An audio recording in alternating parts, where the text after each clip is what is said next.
We're here to empower high-income earners to gain back control of your time through financial independence and stop trading your time for money and start letting your money work harder for you. And hey, if you want to meet other high-income earners on their FIRE journey, join our High Income Earners FIRE Facebook group. Every month, we'll have guest speakers and we'll share about what our team is currently working on and allow you to share what you are working on with other high-income earners. Welcome to today's episode. This is the High Income Earners FIRE podcast. I'm your host, Eileen Prack.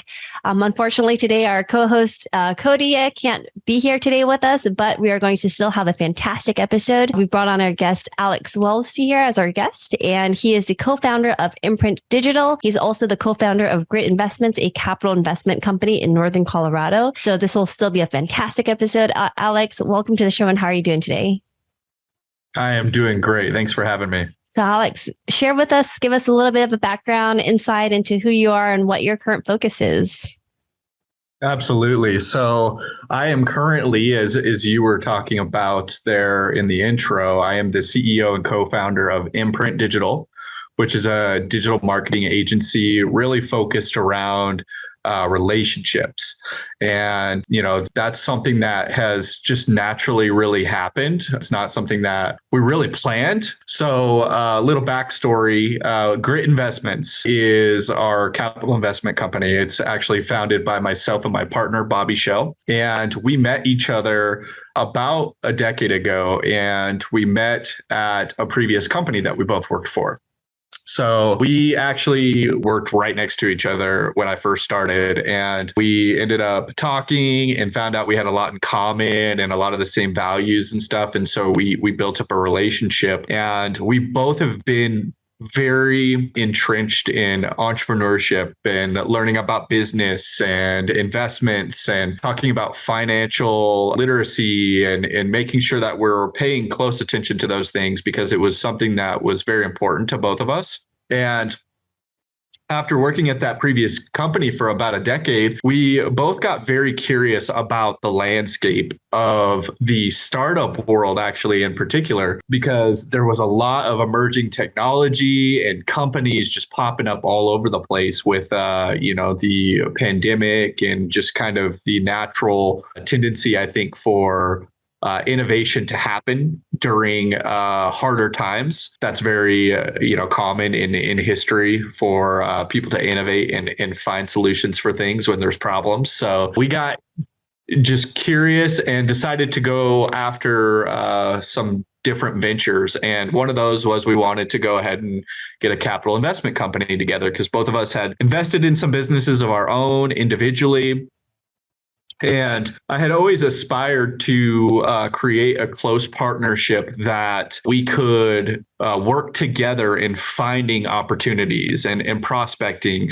And with our skill set, also be able to divide and conquer when we needed to as well. And one of us could run one company, the other of us could potentially run the other one. And I feel like we can always accomplish more that way. I actually learned this strategy from my father-in-law, who has been a successful capital investor and entrepreneur over the last, 20, 30 years. So that actually created a sudden interest in people reaching out to us and asking if we could help with their digital marketing because we had so much experience. And we're like, okay, so maybe that's one of the first steps that we can make in building companies underneath our Grit Investments firm. And so we decided to go ahead and move forward with that. And he actually had an opportunity to work for a really incredible emerging piece of technology. The company's called Voltage, who is helping build out the Bitcoin infrastructure on the Lightning Network.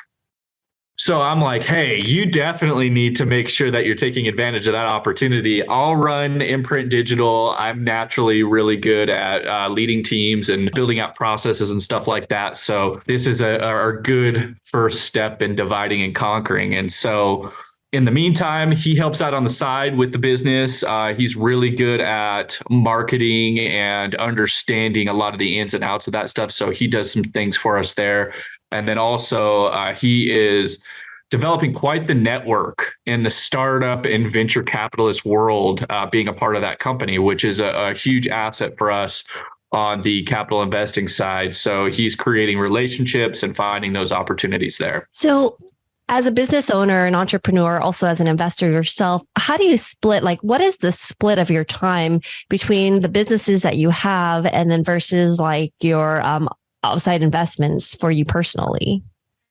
Yeah, that's a great question. So right now, 90% of my time is primarily focused on being the CEO of Imprint Digital. And that's just that's the season that I'm in, because I recognize that over time things will evolve and change. But right now, between us as a team, that's the biggest asset that I can provide right now is there's a tremendous amount of opportunity for us to be able to grow this business and do well. And we've seen such a tremendous response that we just want to make sure it's done at the highest level. So that way we can create the right systems and processes and make sure that that business is strong and profitable and running very well. And then we can continue to find more opportunities, and that might change. As a matter of fact, I know it'll change at one point in time. I definitely think that that's the natural progression of what we'll do is eventually I'll move on and I'll help build out the next venture. But right now, that's the primary focus, is just making sure that everything goes the way that we need it to and that this business becomes the most successful business it can be. And then the other 10% is really focused on the prospecting side, the networking side, and being on different boards of other companies I've invested in and things like that. But another thing I learned from my father-in-law was just that one of the best things you can do in venture capital is to be as many places as possible, to talk to as many people as possible, to be the first person to show up and the last one to leave, to be genuine and build good relationships with people, because you never know who you're going to run across that might help you at one point in time. It might have that next opportunity or might fit well with your skill set and what your interest is in and those kinds of things. And so that's really where the other, biggest piece that of my time goes into is just building relationships and making sure that I'm in as many places as possible and doing what we can there. What does it take to start up your own business? I know a lot of people, they hear like entrepreneurship, you own your own business, and a lot of people, they might be, the doctors and the lawyers, and they don't have the time to do that. But in the back of their mind, sometimes they might be thinking like, oh, it'd be great to own my own business. But what does it really take to start up your own business and to get that all rolling? I'm glad you asked that question, actually. Our marketing director talks to me about that all the time, where he is very good at what he does, but he's like, I have so much respect for you to be able to kind of figure out like the steps to take, right? And the things to do and how to kind of build something out in that process of step 1, step 2, step 3. And I'll talk a little bit about that, but I'm going to take a little bit of a different approach to your question. And what I'm going to say is, I think that the best thing to think about when you're wanting to start a business is whether or not you're prepared for it mentally, because it is a different world when you decide to start a business. And I encourage anybody that is going to go through that process to just make sure that you have good systems in place as a person and as an individual to be able to take that leap. Because what happens when you decide to start a business and become an entrepreneur is every piece of who you are is amplified, right? So if you don't have a good system of just making sure that your head's right and you're in a good spot, you're taking care of yourself and those kinds of things, then it's just going to get worse. It's going to be even harder, because that's exactly what happens when you decide to start a business is everything's amplified. So, if you don't have those systems in place to make sure that you're in a good spot, you're going to struggle a lot through that process. So that's the first thing. The next thing really I would say is make sure that you have a good network. So what I mean by that is you need a framework of where you're distributing information about your business, right? And who you're talking to, and make sure you have a good support system in place to be able to get the message out without having to pay for advertising. right? So the thing about starting a business is you need capital. It costs money and resources and time and energy. And so one big thing to think about is how can you make sure to do that as lean as possible? And one of the best ways to do that is to just make sure that you have a good framework in place to distribute the message out in a way that doesn't cost you a ton of money, right? So that's kind of like the foundational element, I think, of starting a business are those things, right? Your relationships and making sure that you have a good process in place of taking care of yourself. And then from there, it goes into more the logistics side of making sure that, you have your brand, your messaging, and things figured out when it comes to that. We call it a go-to-market strategy. With Imprint, we actually help a lot of businesses with that. They'll come to us and they'll say, hey, I want to start a business. This is what it's for. So we'll actually help them tailor what is it that you want your brand to be? What are your core values? What's your go-to-market strategy? How do you want to get this out there to people? And then once you have that in place, you have to make it official. Right? You got to make sure you have a domain for your website. You got to make sure you file for your LLC or your S Corp or whatever it is going to be that you're going to get your business started with. And then once you get your license and your EIN and those kinds of things, then you want to make sure that you have your bank account set up and all of that stuff. Because one mistake that I've heard business owners make is they'll try to do a lot of stuff out of their own personal account and then backtrack later after they've finally gone through some of those logistic processes of filing for their business and getting their account set up and stuff like that. And then it creates this just accounting nightmare. So I think I would always recommend making sure that you have those things in place so that as you start to do transactions, as maybe you have to buy subscriptions, as you start paying people, those kinds of things, that it's all under that umbrella of your business. Keep your accountings clean and clear, separate the accounts, because like you said, you don't want to commingle it and then have to backtrack and go back to your books later on and try to figure out, well, was this personal or was this business? And then it just causes, especially during like tax time and everything like that, trying to figure out like a year's worth of stuff. Back then, it's if you keep it clear and clean from the very beginning, it just makes life so much more simple at the end. Agreed. I mean, we even had I remember we had our first client and he was ready to go, but we didn't have our bank account completely finalized yet. So I was like, all right, we can start kind of working together, but just understand that we'll invoice you later, because I just wanted to make sure that our accounting was clean and in a good position. So that was an interesting story that we actually dealt with, where he was just like, I'm ready, let's do it. But we weren't ready. We didn't have the bank account set up. So we had to formulate a good system in place to kind of come back to it later. One of the things that you also talked about is that you also like to be on the board of the different companies that you invest in as well. So when you're looking for investment opportunities and the companies that you're prospecting and looking to partner with, what are some of the things that you look for as a good investment for yourself? And what are some of the main points or the main specific attributes that you focus on? Yeah, absolutely. So up to this point, the ways that I've chose to invest has been investing in things that I know. And so a lot of my investments up to this point have really been in technology related companies. And that's because that's really what my background has been in up to this point. Is I've had so much experience in the digital world that technology is something that's kind of naturally been a part of that. And I've had to invest a lot of myself into understanding technology too, so that I could provide good services to people. And so that's where I've chose to begin my investment journey, is that because I understand more about that than I do anything else. And I think that that's a good investment strategy for anybody, really, is invest in things you know to begin with and expand from there. We all have time to learn and grow and evolve and educate ourselves about other things. But the more you understand about what you're investing in, I think the better off you're going to be, because you're going to be able to make better decisions. So that's been my process.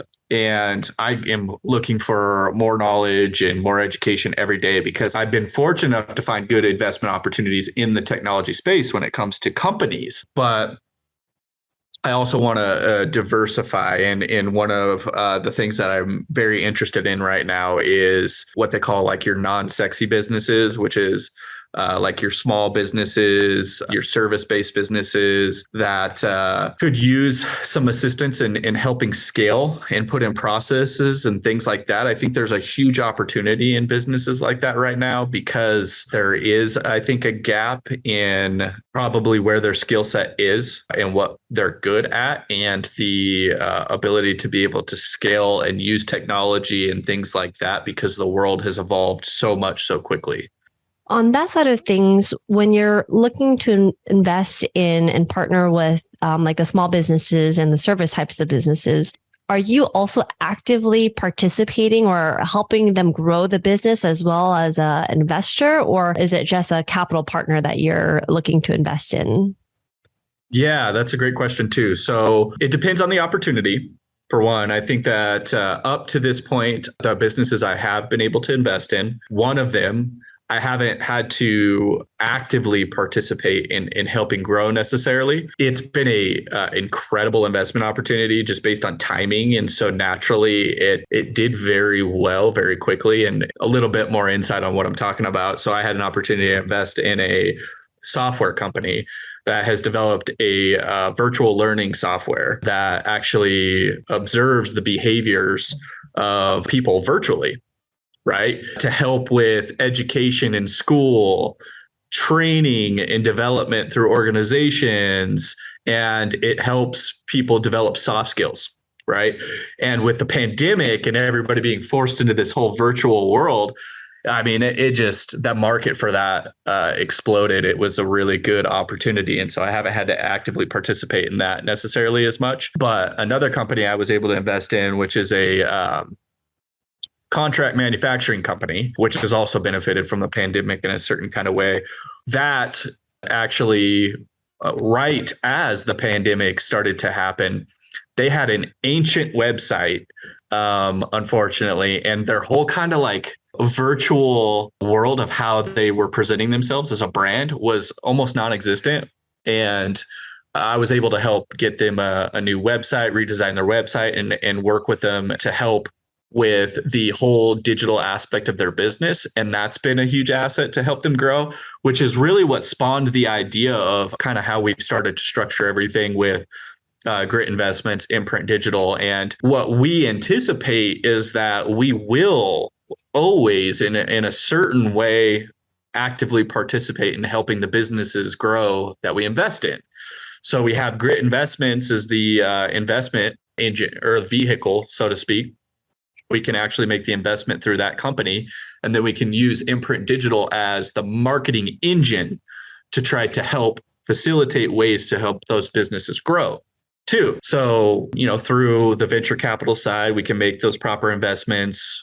We can use ourselves as people and understanding of making the right decisions. But then we can also run marketing through our own company as well to try to help them grow. What are some of the things that you also look for to hedge against some of the risks as you're investing in these different types of businesses as well? Because especially in these startups or, these certain types of businesses, there's always going to be risks involved. So how do you kind of hedge against that? Or what do you look for to, protect yourself? It's a good question. So making sure you have companies, your LLCs to limit your liability from an individual standpoint is one thing, of course, just making sure that you have a good system and process in place for that. The other thing is I think that understanding the market for a business is super important. And what I mean by that is like understand where you're investing and what that economy looks like is a huge factor that we look at. Not everywhere it has an upside necessarily compared to other places. There are some places that people are flocking to that because of the growth in population and things like that, it presents opportunity from an investment standpoint. With population comes economic opportunity, right? with that growth. So understanding where you're investing is a big thing.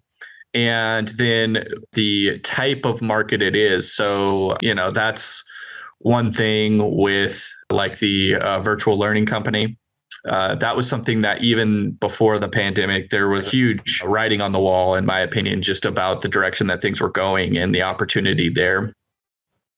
I think you have to have a good feel and do a lot of research on the things that are just going on in the world, right? And what people are going to need, what people are struggling with, and how you can help solve problems, because that's the best opportunity in the world is something that solves a pain point and a problem that people are having. And then there's just a financial side of it, really. Like there's a lot of businesses that could just always improve, in my opinion. So what I look at is what kind of business is it? What kind of margins are there? Right? What are they doing? Like, what's their operations process? Do they have processes? Some businesses don't. So understanding the effect that having good business operations and processes in place can make on how profitable a business can be and how much it can grow is something that alleviates a lot of that anxiety for me, where I think that there are tons of businesses that just have, unfortunately, never really had the opportunity to put those things in place. Like they're just kind of, doing their thing, and they might not necessarily know some of the advantages that it might give them to have good processes in place and have good business operation, and utilizing some of the technology that's available to help automate processes and things like that. So those are things that I think of to just help alleviate some of the risk factors in investing. So right now you're investing in your own businesses that you're running. You're also investing in other people's businesses and other venture opportunities. Are there any other investments that you like to take a look at or you like to partake in it as well? Yeah, I'm really bullish, so to speak, on Bitcoin right now as well, especially with a lot of the stuff that we're seeing go on in the economy. And I just think that, those of the people out there that don't necessarily know a lot about it, the thing about Bitcoin that's super attractive to me is it was really kind of built so that you couldn't control or manipulate it in a way. And it also uses technology, which I think we could probably all agree at this point that paper money is not really probably the way of the future. So I think some of those factors of not being able to manipulate it not being an infinite resource, right? So you can't just make a bunch of it like we've seen with the US dollar and stuff like that. I just feel like there is something incredible happening with that. And so that is something that I've invested quite a bit into understanding and also trying to scoop up as much of it as I can as well. And Alex, after you're investing in all these different vehicles, you're actively working, you're also working and investing in other people's businesses, investing in Bitcoin and other different opportunities. For you, what does financial independence and retirement look like in your own words? Like, what does that mean to you? It's a very good question. So the way I think about it is pretty dynamic. So what I'm really trying to build is I'd like to build a lot of equity opportunities and investing businesses and help those businesses grow up. Some of those businesses that I invest in, I think, are acquisition opportunities. They're looking to eventually sell or potentially maybe go public or something like that. That's one thing is just building up equity. And in doing so, that I think is where you find a lot of opportunities for capital. And so I want to be able to build a portfolio of building up a lot of equity opportunities, and then also building up income opportunities, whether that be active income, passive income, whatever those things might be. And then through all of these different avenues, having a good system in place to where I have been able to build up enough wealth, so to speak, meanwhile, still have ways to bring in a lot of income that I am able to spend more time with my family, kids. I really, as my kids get older, being able to be less active in managing businesses and stuff like that, and making sure that I'm at all the sports games and helping out in school and being present in their lives is super important for me. So that's a big part of that. And then as they get older and they start getting into those kinds of things, I hope that I can leave them a lot of knowledge and understanding of how to do those things for themselves, but also, give them motivation to be able to go after it. And at that time, hopefully I'll just be running a nice little grubbing pub. And that's kind of how I really, after they're all so busy that I can't invest as much time necessarily in them because they're going to be so busy with their own time. I would love to just have a spot that people can come and have good food and talk and smile and laugh, and just I call it a happy maker, but happy maker. Yeah, like a place that people just go to just to be happy, just to wind down have a good time. Yeah, exactly. Like I would just love to have that be a way that I could retire, because I don't ever want to just be completely stagnant and just waiting for myself to get old. I definitely plan to always be involved in something. It'll just look different. And hopefully it'll be super laid back, and I'll be able to laugh and smile and have a good time with all those people too. I'd like to visit the Happy Maker one of these days too. Yeah, absolutely. You'll have to. Awesome. Alex, what are you fired up about most right now? Oh, do you know what I'm so fired up about? And this is going to sound crazy, but it's I think that the chaos, there's a lot of chaos going on right now. To be very blunt, with inflation and the things that you had with the pandemic and the impact that had, and there's a lot of animosity, and then there's this whole aspect of what is it doing to have this constant stimulation of technology all the time in people's lives. And there's so many different things going on right now, but I'm excited because I have so much faith still in the direction that things are going. I don't look at a lot of this in a negative light. I think that I strongly believe that there's always chaos going on. It just looks different. And there's been times in history where things have been bad, and there's been times in history when things have been good, and there's been times in history when there's been a lot of propaganda, and then people get frustrated, and there's revolutions and all of this stuff over time.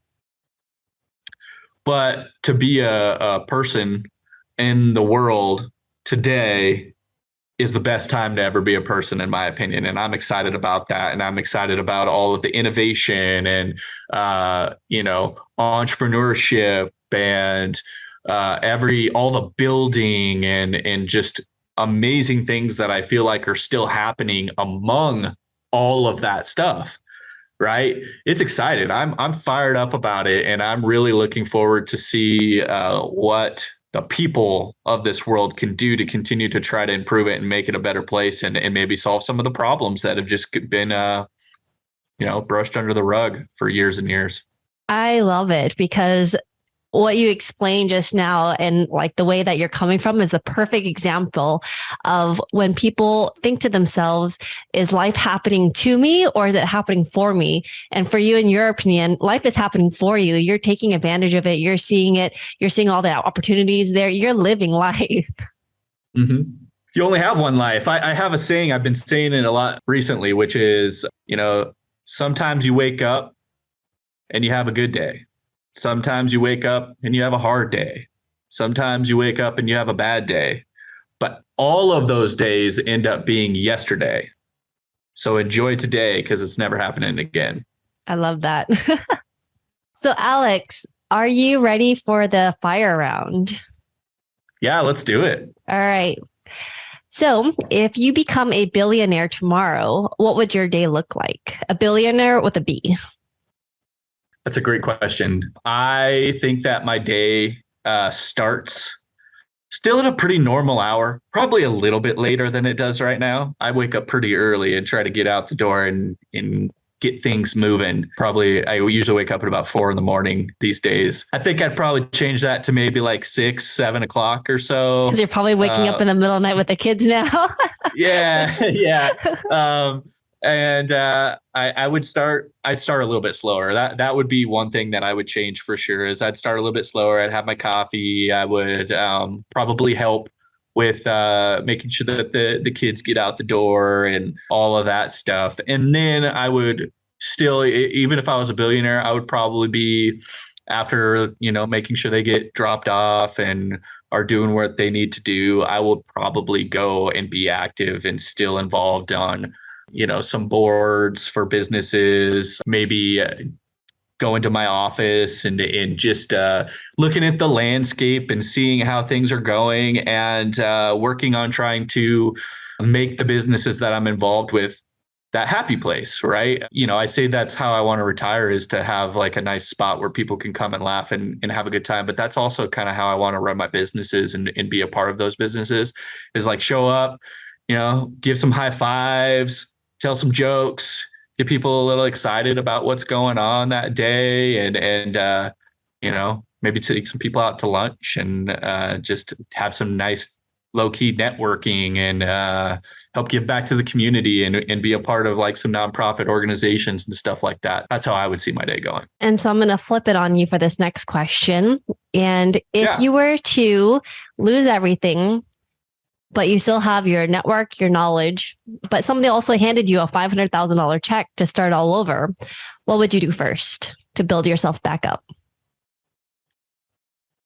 That's a great question.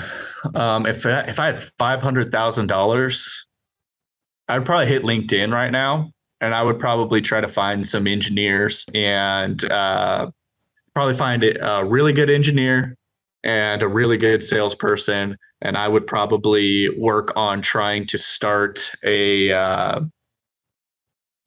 technology company myself, is what I would do. I would try to use my skill set and start a different kind of business. And I would use that capital to make sure that we had the talent that we need in order to build a solid product and to be able to sell it to the masses. Would you use a whole $500,000 to start up that business?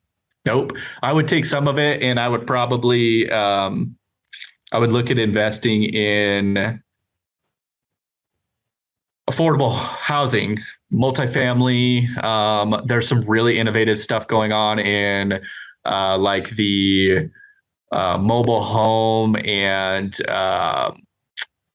just affordable housing space as a whole right now. And because I think that with how high prices have gotten, that people are going to be very limited in their options to afford to buy a home. And so I think that there's tremendous investing opportunities in more affordable housing options. And so I would work on starting a company, and I would also invest some of that in some of those more affordable housing options. So I would work on starting income-based business, somewhere where I could get my W-2, somewhere where I could start to build up something from the ground up all over again. And then I would look at probably some passive investing opportunities with that $500,000. I think I could stretch it pretty well. And if you were able to interview anybody in the world, who would you want to interview? I actually had somebody ask me this the other day. If it was dead, it would be my grandpa. 100%. He was one of the most amazing human beings I've ever met in my entire life. Like, he just took care of everybody, went to work every day, didn't live an amazing, glorious life by any means, but he just had the heart of gold. Mm-hmm. And I would love to interview him and talk to him about my life and the things that are going on. I think that would be amazing. If it was alive, I right now would love to talk to Elon Musk. That's the second time we got that same answer with Elon Musk as well. Yeah, I feel like that's probably a pretty common one right now. He is just such a character, and his willingness to go after what he wants, I think is very attractive from an interview standpoint. I love figuring out how somebody like that ticks, and what they're thinking about how do they structure their day? Like, ask them some of these questions you're asking me today. Like, I think there's a huge difference of getting it from the source and all the stuff that we read, right? Like, I remember I read something many times about how like Kobe Bryant used to just basically like never sleep. He'd wake up at like 1 or 2 o'clock in the morning every day and just do nothing but practice and practice and practice all day long. And I feel like if I actually had a chance to interview him and see how he structures his day, I'm sure he woke up early, but I think that they probably pushed the limit a little bit in the media, and so I would be curious to get it from the source, from Elon, right? And actually get a chance to talk to him about what he does and kind of how he looks at life. And so, Alex, what are some of the other ways that you like to give back? Actually, right now, I've really enjoyed where I'm located in Loveland, Colorado. I actually came back to. It was where I grew up as a kid. And I have had an opportunity to start to work with some of the local nonprofit organizations here in this area. And one of the things that's going on out here right now is the office that I'm in is actually a huge building that was built by Hewlett-Packard 60 years ago. And they chose this location as one of the first places they expanded to after Silicon Valley. And at the time, it was the largest concrete pour in North America.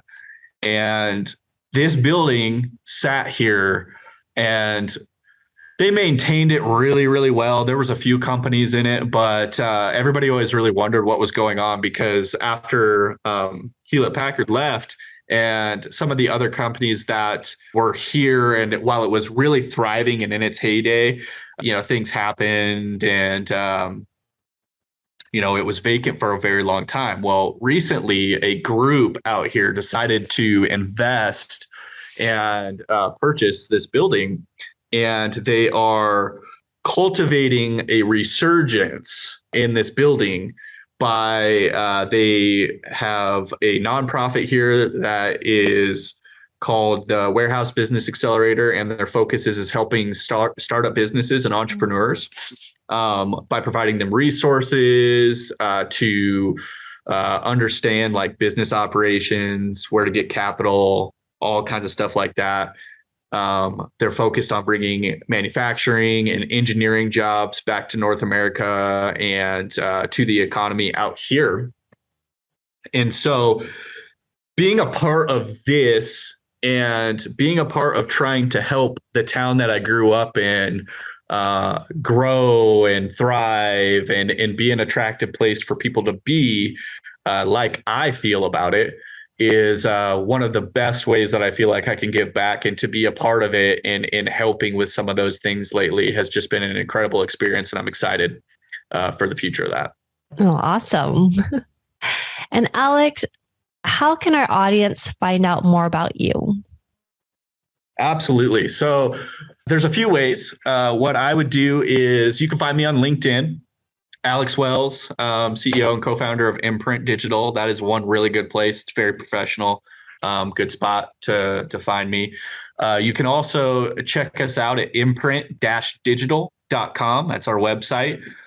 You can get to all of our social media profiles from there too. And on my LinkedIn, I have a link to my Linktree, which you can click on, and it can take you to all of our social media profiles, my personal profiles, and everything there too. So those are two really good resources. You can go to one of those places and find a lot of the other places to connect with myself and our organization and see more about the things that we're doing. Awesome. Alex, thank you so much for your time today. I really appreciate it. Yes, thank you so much for having me. It's been a pleasure. All the links mentioned in this episode are included in the show notes. And if you love this episode, please leave us a rating and review on Apple iTunes. The link is also included in the show notes. And we would really appreciate your help in spreading the word to more high income earners on how they too can maximize both their time and money. Also, if you still haven't joined our High Income Earners Facebook group, you are missing out on High Income Earners community where we help each other reach our own version of FIRE.